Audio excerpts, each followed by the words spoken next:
లేదా బైక్లో పెట్రోల్ నింపుకునేటప్పుడు కొంతమంది ఫుల్ ట్యాంక్ కొట్టిస్తారు. ఆ తర్వాత బంక్ వారితో గొడవ పెట్టుకుంటారు.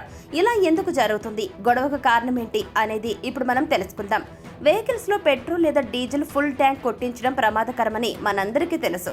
ఆటోమొబైల్ కంపెనీలు కూడా ఫుల్ ట్యాంక్ కొట్టించవద్దు అనే సూచిస్తాయి. ప్రభుత్వాలు సైతం ఇదే చెబుతాయి.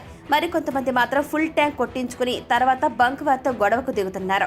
తక్కువ పెట్రోల్ పోస్తున్నారని, మోసం చేస్తున్నారని మండిపడుతున్నారు. ఇలా ఎందుకు జరుగుతుందో ఇప్పుడు తెలుసుకుందాం. వాహనాల తయారీ కంపెనీలు పెట్రోల్ ట్యాంక్ సైజు ఎంతో మాన్యువల్లో చెబుతారు. అయితే బైక్లకు ఇది 10 లీటర్స్ దాకా ఉంటుంది. అయితే కంపెనీలు మాన్యువల్లో చెప్పిన దానికంటే ఆ ట్యాంక్ కొంత పెద్దదిగానే ఉంటుంది. కనీసం 15 నుంచి 20% పెద్దదిగా తయారు చేస్తారు. తద్వారా ఫుల్ ట్యాంక్ కొట్టించేటప్పుడు కొంత గ్యాప్ ఉండేలా ఇలా చేస్తున్నాయి.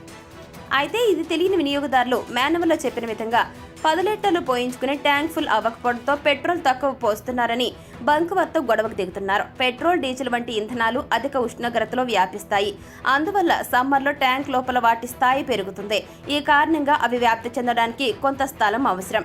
ట్యాంకులోని ఫ్యూయల్ మూత వరకు పెట్రోల్ లేదా డీజిల్ని నింపితే ఆ తర్వాత అవి వ్యాప్తి చెందడానికి స్థలం ఉండదు. ఇది కారు ఇంధనపు పంపు లేదా ఇంజన్పై వ్యతిరేక ప్రభావం చూపుతుంది. అందుకే కంపెనీలు కొంత ఎక్కువ స్పేస్ ఉండేలా తయారు చేస్తున్నాయి.